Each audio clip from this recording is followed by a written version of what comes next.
Assalamualaikum warahmatullahi wabarakatuh. Selamat siang pemirsa setia Tegar TV. Bagaimana kabar Anda hari ini?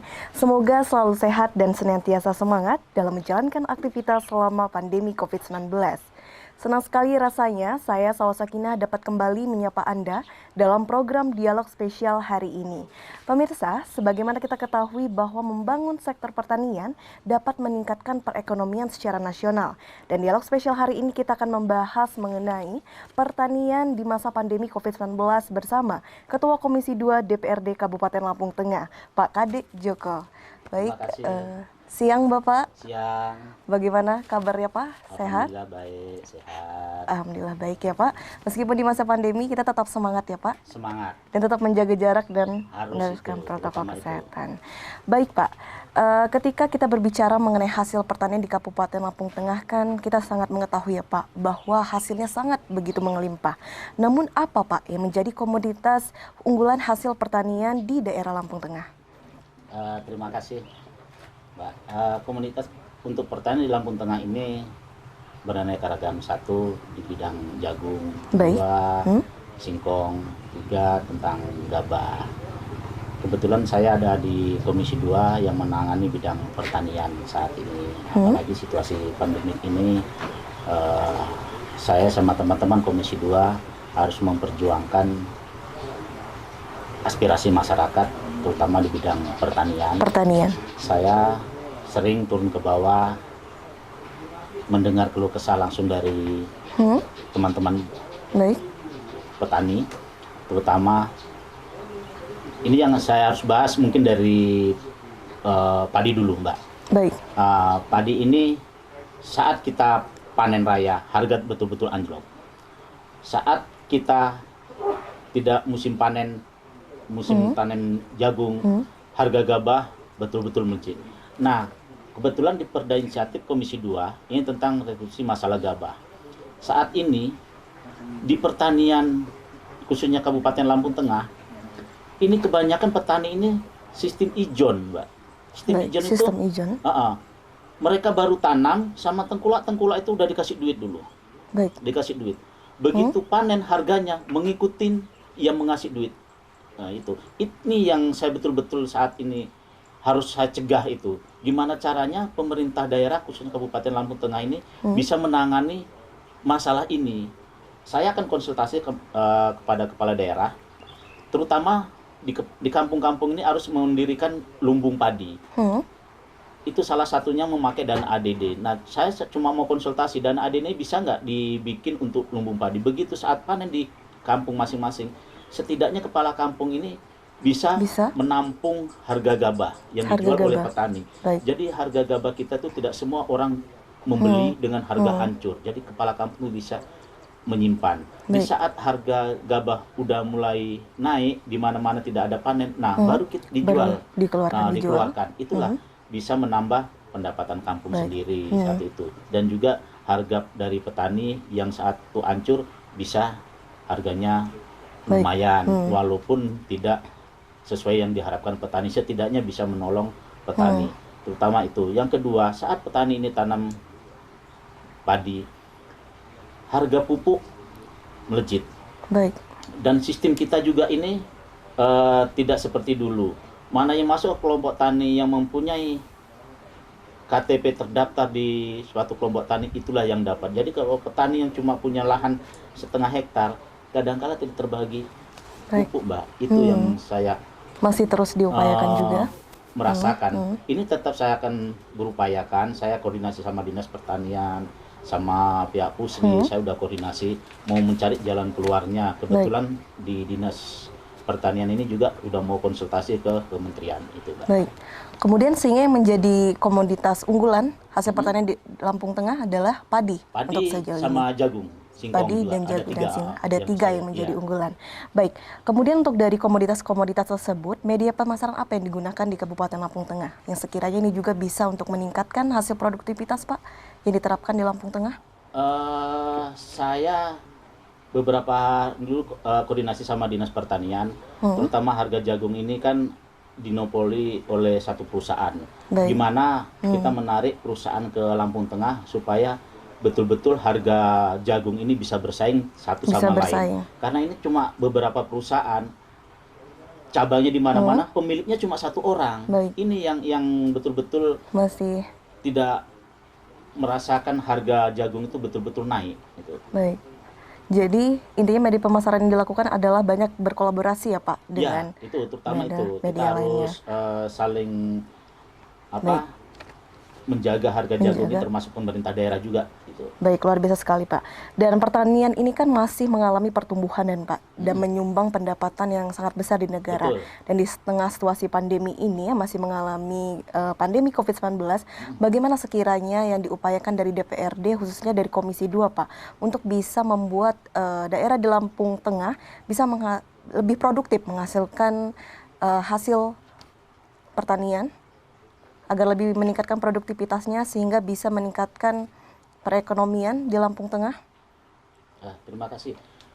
Sebenarnya kalau masalah bidang Meningkat- pertanian, ini beberapa bulan yang lalu saya juga manggil Bulog, Mbak. Baik. Terkait Bulog ini kan tidak semua orang bisa masuk ke Bulog masalah gabah ini. Jadi saya udah koordinasi sama Ketua DPRD, harus bisa Bulog itu menerima hasil panen masyarakat sesuai dengan apa yang diharapkan Bulog. Nah, kita ini kendala di Dinas Pertanian ini kan satu, mesin pengering tidak ada. Pengering tidak ada. Mesin pengering untuk gabah ini memang tidak ada. Kemarin minggu yang lalu saya koordinasi sama Ketahanan Pangan Nasional, itu banyak di sana. Kenapa dinas kita ini tidak pernah koordinasi, sama Ketahanan Pangan Nasional? Baik. Apa sih yang diharapkan dari pertanian di Lampung Tengah ini? Itu semua ada di plot-plot itu. Cuma kalau dinasnya aja tidak ada koordinasi ke sana, saya nggak bisa berpikir kalau masalah itu. Kemarin saya tegur langsung kepala dinasnya, coba ajukan proposal ke sana, karena di sana udah ada apa yang diminta oleh Dinas Pertanian, apa yang untuk Kabupaten Lampung Tengah itu ada semua. Kabupaten kota lain ada kok dikasih itu. Jadi saya mengharapkan semua pemerintah daerah tentang masalah pertanian ini merupakan ketahanan pangan kita di Lampung Tengah yang saat ini saya nilai cukup besar menghasilkan gabah. Mungkin di kabupaten kota lain, Lampung Tengah lah saya lihat betul-betul bisa memenuhi untuk kebutuhan nasional juga. Baik, kembali lagi ke masalah yang sudah Pak Kadek ceritakan sebelumnya. Apa respon dari Dinas Pertanian ketika dari Komisi 2 DPRD sudah menegur secara langsung? Sejauh ini sudah bagaimana respon dari Dinas Pertanian? Agar masyarakat sekiranya juga bisa mengetahui, Pak. Alhamdulillah Dinas Pertanian dan Ketahanan Pangan merespon. Respon Bahkan baik. teman-teman juga siap turun ke bawah untuk mengecek juga harga gabah. Terus yang kedua siap untuk mengirim proposal ke Ketahanan Pangan Nasional. Itu mau dilakukan, mudah-mudahan tahun ke depan walaupun yang diharapkan 10 setidaknya ada 50% bisa kita ambil. Nah, kita bagi di kecamatan mana yang sangat memerlukan itu. Kalau semua kecamatan saya rasa memerlukan, tapi kita upayakan yang lebih panennya betul-betul melimpah, terutama kayak Trimurjo itu. Daerah Bangunrejo itu seperti Raman itu betul-betul harga gabah saat ini anjlok, Mbak, itu ngeluh. Saya udah beberapa kali turun sama Ketua DPRD menyaksikan langsung harga gabah, langsung saya menyaksikan. Saya tanya sama petaninya, harga gabah jauh yang ditetapkan saat ini. Baik, sehingga yang menjadi fokus untuk mengupayakan hal tersebut apa, Pak? Saat ini saat ini Ketua DPRD sama saya udah manggil Bulog untuk mengantisipasi masalah harga gabah ini supaya tidak hancur betul-betul, supaya bisa mengimbangi, karena dengan langkanya pupuk ini supaya teman-teman petani itu merasakan stabil. Merasa stabil, dan saat ini masih dalam tahap upaya ya Pak? Untuk saat ini dalam tahap upaya, saya sama teman-teman Komisi 2. Baik, luar biasa sekali Pak Kade. Nanti kita lanjutkan kembali perbincangan kita. Dan untuk seluruh pemirsa jangan kemana-mana, karena kita akan masih berbincang bersama Ketua Komisi 2 DPRD Lampung Tengah setelah jeda pariwara berikut ini.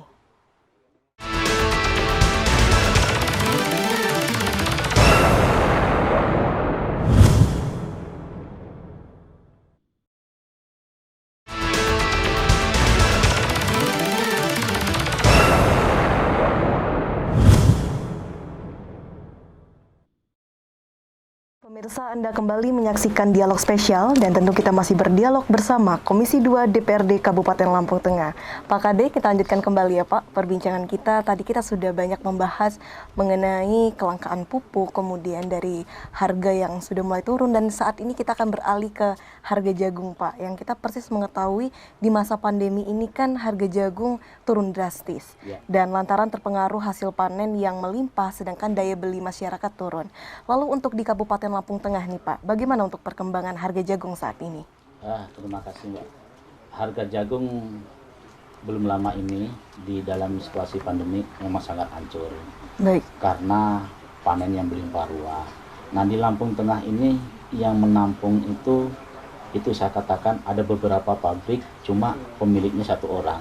Artinya harga udah ditentukan gitu. Nah saya berupaya sama Dinas Pertanian gimana ada perusahaan-perusahaan dari luar masuk ke Kabupaten Lampung Tengah, terutama menangani di bidang jagung.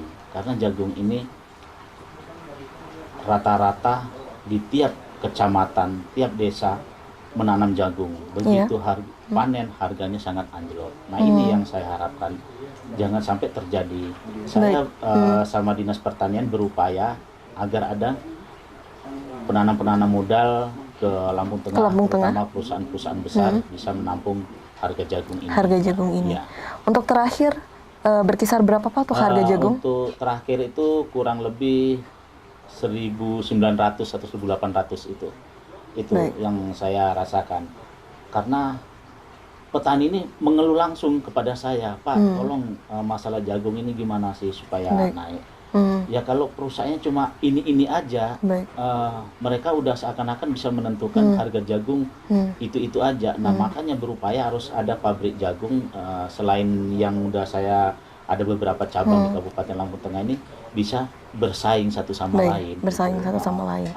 Bisa juga jagung ini menaik harganya begitu. Apa yang diharapkan sama masyarakat, walaupun tidak menaik sedrastis yang diharapkan masyarakat, setidaknya adalah naik, upayakan gitu. Itu yang saya upayakan sama Dinas Pertanian saat ini. Namun dari masalah tersebut sekiranya dari Pak Kade sendiri melihat apa sih Pak yang menjadi faktor mengapa di Kabupaten Lampung Tengah untuk jagung masih dimiliki perseorangan dan masih sulit untuk menarik agar ada yang mau invest di Kabupaten Lampung Tengah? Faktor penyebabnya? Mungkin faktor penyebabnya ke Lampung Tengah ini saya juga lagi mencari situasinya. Yang ada saat ini, yang pemilik satu orang tapi ada cabang di mana-mana, itu enjoy, enak. Nah ini kenapa orang lain belum masuk ke Lampung Tengah? Yang saat ini yang lagi saya cari. Ada masih Bapak analisa? Itu loh. Saya sama Dinas Pertanian ini berupaya untuk menarik perusahaan-perusahaan terutama yang menangani di bidang jagung itu masuk ke Kabupaten Lampung Tengah. Kalau itu udah ada 2 atau 3 orang, saya rasa harga jagung langsung meningkat naik. Lalu untuk harga jagung yang saat ini sedang turun drastis sudah berlangsung lama Pak? Berapa lama kira-kira? Itu di saat situasi pandemi aja. Mulai sebelum pandemi harga jagung bagus. Begitu harga situasi pandemi harga jagung betul-betul anjlok. Ini yang saya khawatirkan terhadap masyarakat petani jagung. Karena apa? Petani di Lampung Tengah ini tidak semuanya untuk menanam padi. Begitu air sulit masuk musim kemarau, mereka beralih ke jagung. Gitu. Nah saat penanam jagung ini kan hampir berbondong-bondong. Begitu panen harganya betul-betul anjlok. Gitu. Namun dengan harga anjlok segitu, apakah produksi jagung di Kabupaten Lampung Tengah masih besar Pak untuk hasil produksinya? Kalau masalah dengan harga anjlok masih seperti biasa. Karena pada saat musim kemarau ya mereka memang berbondong-bondong menanam jagung, nggak bisa lagi untuk menanam padi karena tidak ada pilihan, betul-betul kering gitu. Itu yang tidak ada saat pilihan ini. Jadi kita untuk mengalihkan ke tempat lain ya paling ke Singkong tidak wilayahnya mungkin ada daerah tertentu gitu. Kalau cuma untuk setengah hektar lebih sedikit mungkin alihnya ke jagung gitu. Itu Mbak. Kemudian dari pemerintah bagaimana Pak untuk bisa memberikan dukungan peningkatan produktivitas hasil panen jagung khususnya dalam masalah harga ini? Tentu sudah ada pasti yang sudah diupayakan. Eh, kalau dari pemerintah Kabupaten Lampung Tengah itu makanya mungkin udah diwakili oleh Dinas Pertanian. Baik, diwakili. Saya selalu koordinasi sama Dinas Pertanian masalah harga jagung ini harus kita sama-sama kita bahas supaya kedepannya harga jagungnya tidak tetap harganya begini terus, karena harapan inilah petani itu menanam jagung bukan untuk menerima panennya yang lebih besar, tidak, tapi setidaknya apa yang dia tanam, apa yang dia kerjakan di ladang itu bisa harapan dia dari hasil panennya itu aja. Dari hasil panen tersebut. Itu. Namun apakah bisa disimpulkan, Pak, dari pembahasan-pembahasan tersebut bersama dinas terkait belum menemui hasil yang secara signifikan untuk bisa membantu masyarakat sampai sejauh ini? Dari awal pandemi yang harga sudah mulai turun sampai hari ini, Pak. Belum. Dinas Pertanian udah ada menemui perusahaan, walaupun perusahaan itu aja, kayaknya perusahaan udah mau menaikkan harganya. Kemarin dari 18 sampai 19 sekarang udah melonjak 2000 lebih. Itu artinya teman-teman di Dinas Pertanian ini udah ada berupaya untuk pendekatan kepada perusahaan itu, Mbak. Karena saya tanya juga beberapa teman dari petani yang menangani jagung, alhamdulillah harga jagung saat ini sudah mulai peningkatan. Sudah ada peningkatan. Ya. Kemudian dari Komisi 2 DPRD pendekatannya untuk masyarakat bagaimana, Pak? Saya pendekatan ke masyarakat mengenai masalah ini. Saya sampaikan, saya bersama teman-teman Komisi 2 dan Dinas Pertanian tetap berupayakan masalah harga jagung ini menaik, walaupun harganya tidak sesuai dengan yang diharapkan oleh masyarakat petani. Karena kalau namanya petani pasti minta harga terlalu tinggi. Nah, perusahaan juga mempunyai harga-harga yang tertentu, setidaknya bisa kita ambil jalan tengahnya itu. Mengambil jalan tengahnya. Ya. Kemudian dari Komisi 3, apakah ada upaya lain, Pak, selain dari menemui dari dinas terkait, yakni Dinas Pertanian? Apakah ada upaya lain? Dari ketahanan pangan. Dari ketahanan pangan. Dari ketahanan pangan ini kebetulan juga kan juga menangani ketahanan pangan tentang pangan nasional kita juga. Kebetulan kepala dinasnya juga udah saya ajak musyawarah dari Dinas Pertanian dan ketahanan pangan. Mereka antusias karena memperjuangkan teman-teman petani kita, harga diupayakan naik. Baik, itu. Sehingga sudah ada semangat yang luar biasa juga ya dari Komisi 2 DPRD. Teman-teman dinas saya akui saat ini betul-betul rajin turun ke bawah untuk sosialisasi ke tiap pertanian. Baik, apakah dari Komisi 2 DPRD memiliki optimisme bahwa harga jagung ke depannya akan naik? Saya betul-betul optimis untuk harga jagung naik. Baik, luar biasa sekali Pak Kade. Nanti kita lanjutkan kembali perbincangan kita. Dan untuk pemirsa jangan kemana-mana karena kita akan masih berdialog bersama Komisi 2 DPRD Kabupaten Lampung Tengah setelah jeda pariwara berikut ini.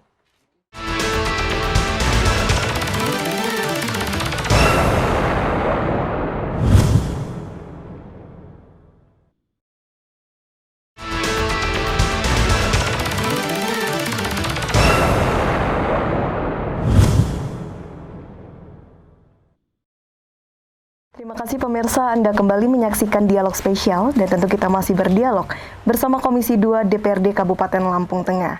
Pak Kade, kita lanjutkan kembali perbincangan kita. Tadi kita sudah banyak membahas mengenai harga jagung yang kita harapkan dapat membaik atau sekiranya meningkat. Karena dengan harga yang sesuai maka tingkat kesejahteraan petani pun juga akan membaik, terlebih di masa pandemi ini.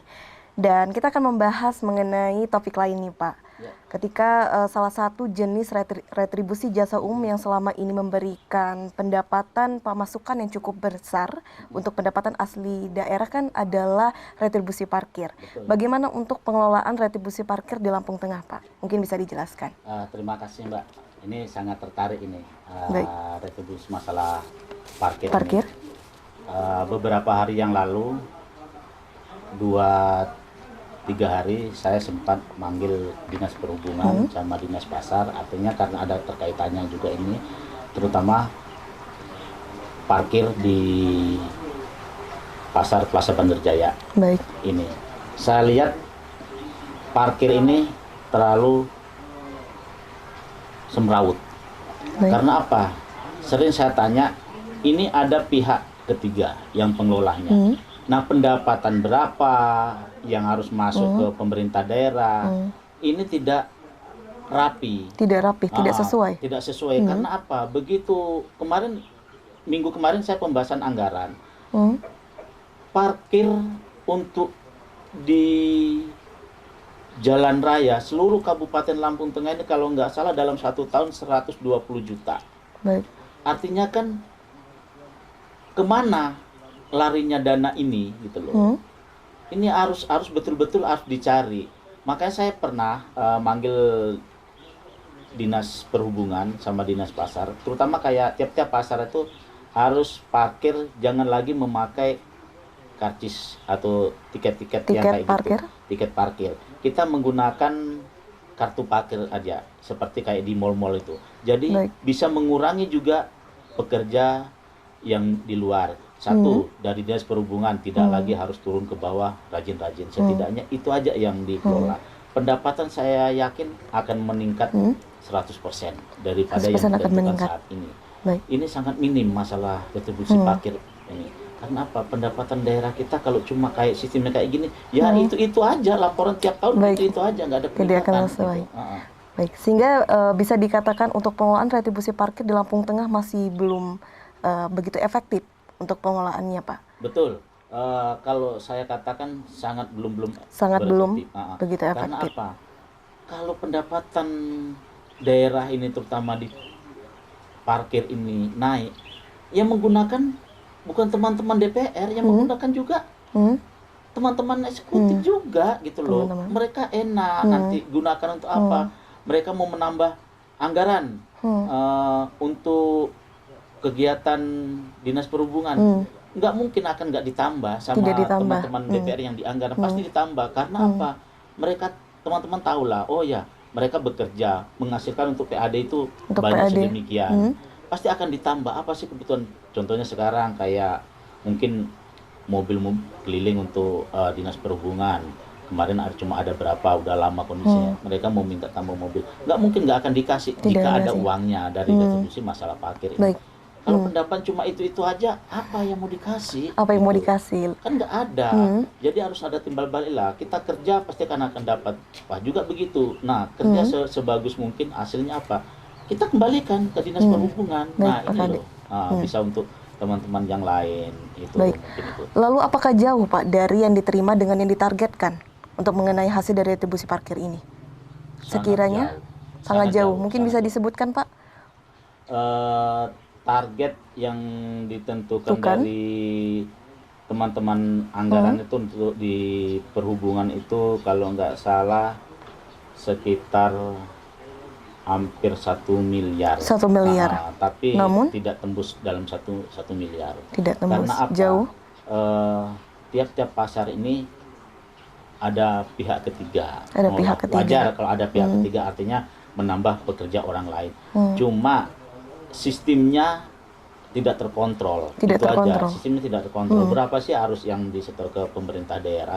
Karena ini kan bukan untuk teman-teman DPR, bukan juga untuk teman-teman eksekutif, tapi untuk masyarakat Lampung Tengah juga kembali. Kalau kita benahi masalah keuangan ini, itu yang menggunakan juga teman-teman masyarakat juga. Baik. Kan gitu. Baik, Pak Kade. Lalu kemudian dari Komisi 2 DPRD Lampung Tengah, apa yang diusulkan untuk mengenai masalah ini yang disampaikan ke pemerintah? Saya udah nyampaikan langsung ke dinas perhubungan. Setiap pasar kita jangan semrawut mengedarkan tiket. Tiket itu entah siapa yang bikin, entah siapa yang menggunakan, kita tidak tahu saat ini. Baik. Juga.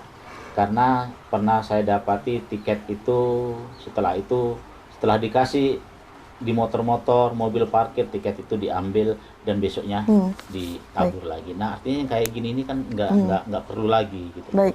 Itu. Sehingga semoga apa yang diupayakan bisa menemui hasil agar praktek retribusi parkir liar bisa hilang ya Pak Ya, di itu yang Kabupaten saya Lampung harapkan. Tengah. Kemudian Pak Kade mungkin sekiranya bisa diberikan closing statement untuk pemirsa yang ada di rumah yang telah setia menyaksikan dialog kita dari awal hingga akhir. Oke, terima kasih. Saya mungkin dari awal untuk masalah pertanian, saya harap teman-teman di kampung maupun kecamatan yang menangani bidang pertanian jangan terlalu berkeluh kesah. Saya Komisi 2 beserta teman-teman akan selalu mengupayakan harga gabah stabil, terutama di Kabupaten Lampung Tengah. Yang kedua, masalah harga jagung. Saya sama pemerintah daerah terus akan berupaya, tidak akan tinggal diam, karena petani ini menyuplai pendapatan yang sangat besar ke Kabupaten Lampung Tengah itu. Yang kedua, masalah retribusi, masalah parkir. Saya harap dinas-dinas yang terkait untuk menangani masalah parkir ini betul-betul harus upayakan sebagus mungkin. Jangan sampai seperti yang udah terdahulu. Kita harus benahi, karena ke depan pembangunan kita lebih besar, lebih menantang. Artinya kita perlu pendanaan juga lebih besar. Jangan sampai kita lengah pada saat kita bertugas. Mungkin itu aja dari saya. Baik, luar biasa sekali Pak Kade. Semoga sukses dan sehat selalu ya Pak. Ya, Dan terus semangat untuk menjalankan amanah dari masyarakat. Baik, saya tak lupa saya ucapkan juga terima kasih untuk seluruh pemirsa yang ada di rumah yang telah setia menyaksikan dialog kita dari awal hingga akhir. Dan untuk masalah pangan memang sangat penting untuk dibicarakan dan retribusi parkir. Dan kita doakan dan kita harapkan semoga Komisi 2 DPRD Lampung Tengah dapat terus memperjuangkan aspirasi masyarakat di Lampung Tengah. Dan saya Salwa Sakinah mewakili kru yang bertugas hari ini pamit undur diri. Wassalamualaikum warahmatullahi wabarakatuh. Sampai jumpa.